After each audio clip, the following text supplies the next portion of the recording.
हा बोला हर्षवर्धन कराड साहेब.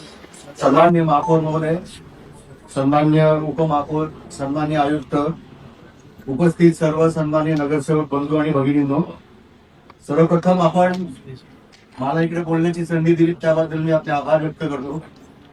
जशी महापौरांची पूर्व मला मिळालेली सूचना आहे, मी या विषयाला जास्त दळणार नाही. धन्यवाद. मी मोजत होतो, हा असा एक विषय आहे ज्याच्यावर सर्व पक्षांचं एकमत आहे. सुरुवात एकदम दणाकेदार झाली आणि सर्व पक्षांनी एक एक त्यांचा मुद्दा मांडलेला आहे. टॅक्स असेसमेंट किंवा हे सर्वेक्षण करत असताना जी एजन्सी आपण नेमताल किंवा आपण महापालिकेच्या माध्यमातून करताल, आज आपल्याला एआयच्या माध्यमातून, टेक्नॉलॉजीच्या माध्यमातून असे अनेक ऑप्शन्स अवेलेबल आहेत. त्याचा आपण एका योग्य पद्धतीने वापर करून घेऊ शकतो.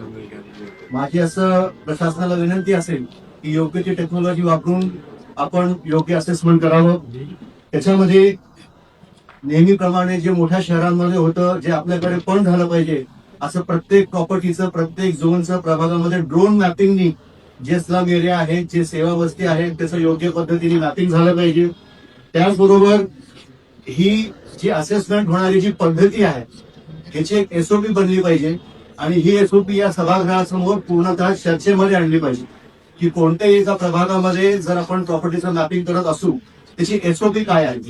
जर एखादी शाळा असेल, एखादं ग्राउंड असेल, ओपन स्पेस असेल, तर ही जी त्या प्रभागामध्ये किंवा झोनमध्ये मॅपिंगची एसओपी आपण सभागृहासमोर मांडावी अशी माझी विनंती आहे.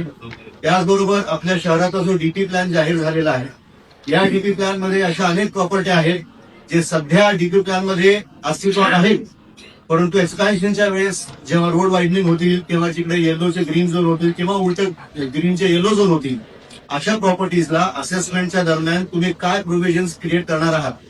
जुन्या काळामध्ये तुम्ही ज्यांनी टॅक्स भरले असेल त्यांना तुम्ही टॅक्स लागू करता, परंतु नवीन काळामध्ये ह्या प्रॉपर्टीज येणाऱ्या 6 महिन्यामध्ये, 1 वर्षामध्ये जर डीपी प्लॅनच्या अंतर्गत डेव्हलपमेंटमध्ये जाणार असतील तर ह्याचे काय प्रोव्हिजन्स आपण आता असेसमेंटच्या अंतर्गत एसओपीज मध्ये आपण इन्क्लूड केल्या पाहिजे.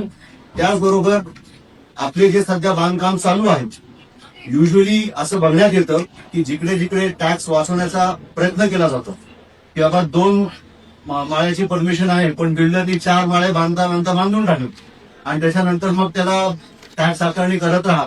हा सर्वेक्षणचा भाग आहे म्हणून टॅक्स वसुलीचा विषय नाही, परंतु कोणतेही कम्प्लिशन सर्टिफिकेट देण्याच्या पूर्वी, कोणतेही परमिशन किंवा ऑक्युपन्सी सर्टिफिकेट देण्याच्या पूर्वी जर महापालिकेच्या माध्यमातून एक टॅक्स असेसमेंट पोर्टल जर आपण उघडू शकू की बाबा कोणत्याही कमर्शियल प्रॉपर्टी असेल किंवा रेसिडेन्शियल प्रॉपर्टी असेल, त्यांना त्यांच्या घराची बांधकाम परवानगी जर घ्यायची असेल किंवा काम सुरू करायचं असेल, काम सुरू करण्याच्या पूर्वी त्यांनी या असेसमेंट पोर्टलवर स्वतःची नोंदणी करून घ्यावी आणि त्याच्यानंतर मग त्यांना काम सुरू करण्याची परवानगी मिळू शकेल.